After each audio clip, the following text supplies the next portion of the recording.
Welcome back, everybody. I hope that your week is starting off well. The weather has certainly been a nice invitation to venture out, maybe do some of those things that you've put off waiting for weather such as this. As you can see today, I'm dressed a little more informally because I took a walk to work today, which was quite nice. Didn't want to be burdened with cumbersome clothing, and the sun was nice, trying to get all the vitamin D I can. But this last Sunday, I had a lot of you comment to me how much you appreciated the service, and I did too, and I'm really thankful because, of course, we all put a lot of work into making sure the service is fitting, synchronized, and speaks to where we are. I mentioned a phrase which is perhaps awkward to some. It's certainly not an oft-used phrase. That phrase is long-suffering. It was originally, or at least my encounter with it, came in the King James Version of the Bible, and it stood out to me probably because it isn't commonly used, and I wanted to get down to the bottom of it because it has a place in the passage from Romans that inspired my sermon. And long-suffering in the biblical text refers to a slowness to anger. Now, when you first look at the phrase, you might think somebody that's just willing to kind of persevere and suffer indefinitely.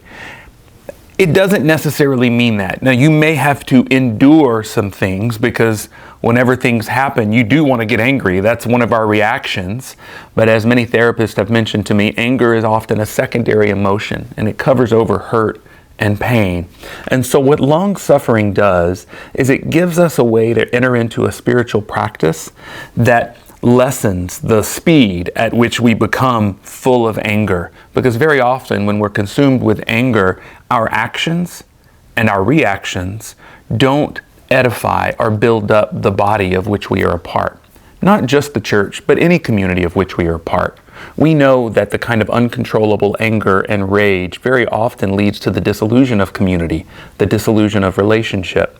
And so for Paul, when he's talking about this new life in Christ, these transformations that occur, I believe personally that the long-suffering, which is a slowness to anger, has everything to do with entering into a charitable stance as it concerns our siblings. It means that we respect and honor where people are and where they're coming from. We don't have to understand where they are, where they're coming from, because that would be hard to do if we're not in their place, but we honor it. We recognize that there is tremendous diversity because our God is a God of abundant diversity. And so acknowledging our limited perspective and the range of experiences that exist in this world, we choose to honor and live in love and respect. And so long-suffering has to do with that. Now, in the biblical text, very often God is described as long-suffering, slow to anger. And I know it sounds a little odd for those of us at First St. Andrews to talk about an angry God. I'm reminded of Jonathan Edwards' sermon, Sinners in the Hands of an Angry God. It's a little fraught and precarious and frightening, but I think it might be better to think of it in this term, or in these terms. It's not so much that God's going to become enraged or angry, but God is continually approaching us, inviting us into the fullness of life, which means vulnerability. It means building out emotional capacity. And so I like to think of the divine in that way.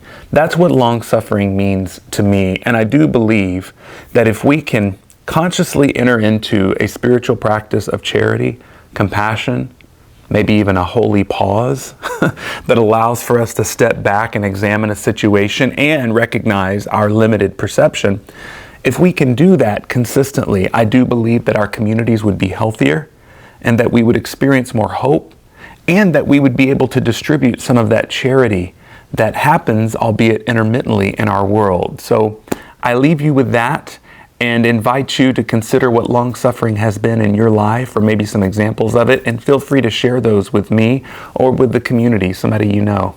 Thank you, and I will see you next week.